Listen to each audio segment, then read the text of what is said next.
Hello, ഇന്ന് ഞാൻ വന്നിട്ടുള്ള നല്ല അടിപൊളിയായിട്ടുള്ള ഒരു മീൻ പൊരിച്ചതിൻ്റെ റെസിപ്പി ആയിട്ടാണ്. ഇത്രയും ടേസ്റ്റുള്ള ഒരു മീൻ പൊരിച്ച് നിങ്ങൾ ഇതുവരെ കഴിച്ചിട്ടുണ്ടാവില്ല. അത്ര അടിപൊളി മസാലയാണ് കേട്ടോ. അപ്പോൾ എല്ലാവരും ട്രൈ ചെയ്ത് നോക്കുക. നമുക്ക് വീട്ടിലുള്ള സാധനങ്ങളൊക്കെ തന്നെ വേണ്ടുള്ളൂ. അപ്പോൾ എങ്ങനെയാണ് ചെയ്യുന്നത് നമുക്ക് വേഗം നോക്കാം.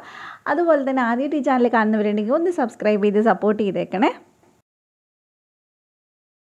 അപ്പോൾ ആദ്യം തന്നെ മിക്സിയുടെ ജാർ ഞാൻ ചെറിയ ജാറാണ് കേട്ടോ എടുത്തിട്ടുണ്ട്. അതിനകത്തോട്ട് നമുക്ക് ഒരു 5-8 വെളുത്തുള്ളി ഞാൻ എടുത്തിട്ടുണ്ട്. അതിൻ്റെ കൂടെ തന്നെ ഒരു ചെറിയ കഷ്ണം ഇഞ്ചി ചേർത്ത് കൊടുക്കുന്നുണ്ട്. ഒരുപാട് വലുത് വേണ്ട, ചെറിയ കഷ്ണം മതി. പിന്നെ ഒരു 4-5 ചെറിയുള്ളിയും കൂടി ഞാൻ ചേർത്ത് കൊടുക്കുന്നുണ്ട്. പിന്നെ അതിൻ്റെ കൂടെ തന്നെ 1 ടീസ്പൂൺ വലിയ ജീരകവും അതേപോലെ തന്നെ 1 ടീസ്പൂൺ ചെറിയ ജീരകവും കൂടെ ഞാൻ ചേർത്ത് കൊടുക്കുന്നുണ്ട്.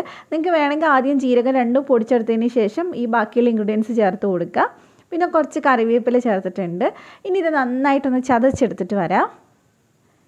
അപ്പോൾ ഞാനിത് നന്നായിട്ട് ചതച്ചെടുത്തിട്ടുണ്ട്. ഇനി ഞാൻ ഇതിനകത്തോട്ട് 1 ടീസ്പൂൺ വെളിച്ചെണ്ണയും കൂടി ചേർത്തിട്ടുണ്ട്. അതിൽ നമുക്കൊന്നും കൂടി അടിച്ചെടുക്കാം. നിങ്ങൾക്ക് അടിച്ചെടുക്കുമ്പോൾ അഥവാ തീരെ അരയുന്നില്ലെങ്കിൽ 1 സ്പൂണ് വെള്ളവും കൂടി ഒഴിച്ചിട്ട് അരച്ചെടുത്താൽ മതി. നന്നായിട്ട് അരഞ്ഞ് കിട്ടും. അപ്പോൾ ഇത് നന്നായിട്ട് അരഞ്ഞ് കിട്ടിയിട്ടുണ്ട്. പിന്നെ ഈ പറയുന്ന പൊടികളൊക്കെ നിങ്ങളുടെ കയ്യിൽ ജീരകവും ഇതൊക്കെ നിങ്ങളുടെ കയ്യിൽ പൊടിയായിട്ടുണ്ടെങ്കിൽ അത് ചേർത്താലും മതി കേട്ടോ. അപ്പോൾ ഇനി നമുക്ക് ഈ മസാല ഒരു ബൗളിലേക്ക് മാറ്റി കൊടുക്കുക. ഇത് ഞാൻ ഏകദേശം 1/2 കിലോ മീനിൽ ചെയ്യാനുള്ള അളവാണ് പറയും. നമുക്ക് ഏത് മീൻ വേണമെങ്കിലും ചെയ്യാം. ഞാനിവിടെ അയില വെച്ചിട്ടാണ് ചെയ്യുന്നത്. കഷ്ണം മീൻ വെച്ച് ചെയ്താലും നല്ല ടേസ്റ്റ് തന്നെയാണ് ഉണ്ടാവുക. ഇതിലേക്ക് ഞാൻ 1.5 ടീസ്പൂൺ നാരങ്ങാനീര് ചേർത്തിട്ടുണ്ട്. വിനാഗിരി ആയാലും കുഴപ്പമില്ല. പിന്നെ ഇതിലേക്ക് നമ്മൾ മുളക് പൊടി കാശ്മീരിയാണ് എടുക്കുന്നത്. അപ്പോൾ ഞാൻ ഏകദേശം 2 ടേബിൾ സ്പൂൺ എടുത്തിട്ടുണ്ട്. 1 ടീസ്പൂൺ കുരുമുളക് പൊടി എടുത്തിട്ടുണ്ട്. ആവശ്യത്തിന് ഉപ്പ് ചേർത്തിട്ടുണ്ട്. പിന്നെ നമ്മൾ ചേർക്കുന്നത് 1 ടേബിൾ സ്പൂൺ നിറയെ അരിപ്പൊടിയാണ്. അപ്പോൾ നന്നായിട്ട് നമ്മുടെ മസാല മീനിൽ പിടിച്ച് നല്ലൊരു ക്രിസ്പി ആയിട്ട് നമുക്ക് കിട്ടും.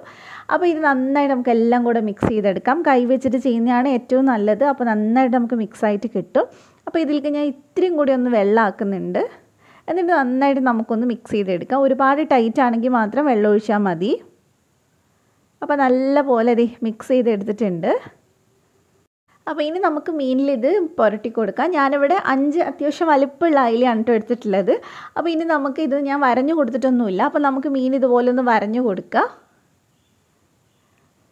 അപ്പോൾ ഫുള്ള് 2 സൈഡും ഞാൻ വരഞ്ഞു കൊടുത്തിട്ടുണ്ട്. ഇതേപോലെ തന്നെ നമുക്ക് മൊത്തമായിട്ടൊന്ന് വരഞ്ഞെടുക്കാം. നമ്മൾ സാധാരണ ചെയ്യുന്നതിൽ നിന്ന് കുറച്ച് വ്യത്യാസമുണ്ട്. അതുപോലെ തന്നെ നല്ല ടേസ്റ്റാണ് കേട്ടോ. എന്തായാലും ഇഷ്ടമാവും. ഒരു വട്ടെങ്കിലും ഒന്ന് ട്രൈ ചെയ്ത് നോക്കണം.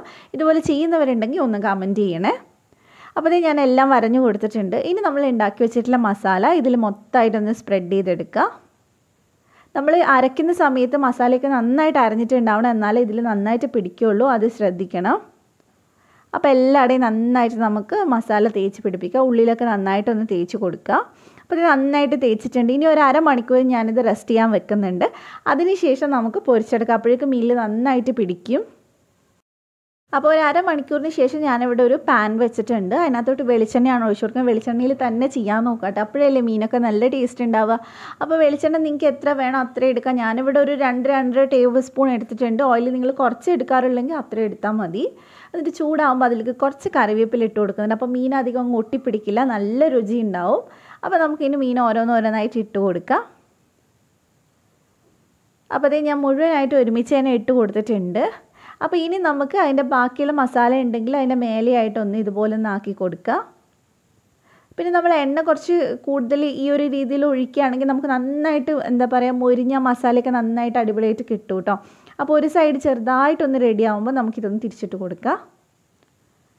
അപ്പോൾ എല്ലാം ഞാനൊന്ന് തിരിച്ചിട്ട് കൊടുക്കുന്നുണ്ട്. അത്ര വെന്തിട്ടൊന്നും ഉണ്ടാവില്ല. അപ്പോൾ നല്ല സോഫ്റ്റായിട്ട് ഉണ്ടാവുക. അപ്പോൾ തിരിച്ചിടുന്ന സമയത്ത് നന്നായിട്ട് ശ്രദ്ധിക്കുക. അപ്പോൾ ഇത് ഈ സൈഡും കൂടി ഒന്ന് റെഡി ആകുമ്പോൾ നമുക്കൊന്ന് തിരിച്ചിട്ട് കൊടുക്കാം. നിങ്ങൾക്ക് മീൻ എത്രത്തോളം ക്രിസ്പി ആയിട്ട് കിട്ടണോ, ചില ആൾക്കാർക്ക് നല്ല സോഫ്റ്റായിട്ടാണ് ഇഷ്ടം ഉണ്ടാവുക, ചില ആൾക്കാർക്ക് നല്ല മുരിഞ്ഞിട്ടാണ് ഇഷ്ടം ഉണ്ടാവുക. അപ്പോൾ അത് നിങ്ങൾക്ക് എങ്ങനെയാണോ ഇഷ്ടം അങ്ങനെ ചെയ്യാം കേട്ടോ. അപ്പോൾ ഞാൻ എന്തായാലും കുറച്ചൊന്ന് മുരിച്ചെടുക്കുന്നുണ്ട്. കാരണം ഇവിടെ എല്ലാവർക്കും അങ്ങനെ കഴിക്കാനാണ് ഇഷ്ടം. അപ്പോൾ ഞാൻ എല്ലാം ഒരു 2-3 തവണയായിട്ട് ഒന്ന് മറിച്ചിട്ട് കൊടുത്തിട്ടുണ്ട്. ഇപ്പോൾ ഇതിവിടെ നന്നായിട്ട് റെഡി ആയിട്ടുണ്ട് കേട്ടോ. എല്ലാ സൈഡും നല്ല മുരിഞ്ഞ് വന്നിട്ടുണ്ട്. നല്ലൊരു സ്മെല്ലാണ് കിച്ചണിൽ ഉണ്ടാവുക ഈ സമയത്ത്. അപ്പോൾ നമുക്കിതെല്ലാം എടുത്ത് മാറ്റാം. അപ്പോൾ എല്ലാവരും ട്രൈ ചെയ്ത് നോക്കാം. നമുക്ക് ചുമ്മാ പൊറോട്ടയുടെ കൂടെ ഇത് മാത്രം ഉണ്ടെങ്കിൽ തന്നെ അടിപൊളിയായിട്ട് കഴിക്കാൻ പറ്റും. ചോറിന് കൂടെയും ഒക്കെ അടിപൊളിയാണ് കേട്ടോ. അപ്പോൾ എല്ലാവരും ട്രൈ ചെയ്യുക. എന്നിട്ട് എൻ്റെ അടുത്ത് ഫീഡ്ബാക്ക് പറയാം. അപ്പോൾ നിങ്ങൾക്ക് റെസിപ്പി ഇഷ്ടമായിട്ടുണ്ടെങ്കിൽ ചാനലൊന്ന് സബ്സ്ക്രൈബ് ചെയ്യുക, തൊട്ടടുത്തുള്ള ബെല്ല് ക്ലിക്ക് ചെയ്തിട്ട് ഓളോട് ക്ലിക്ക് ചെയ്യാൻ മാത്രമേ ഞാൻ വീഡിയോസ് ഇടുമ്പോൾ നിങ്ങൾക്ക് നോട്ടിഫിക്കേഷൻ വരുള്ളൂ. അപ്പോൾ ഇതേപോലെ തന്നെ മറ്റൊരു അടിപൊളി വീഡിയോ ആയിട്ട് ഇൻഷാ അല്ലാഹ് നമുക്ക് വീണ്ടും കാണാം. Thank you for watching.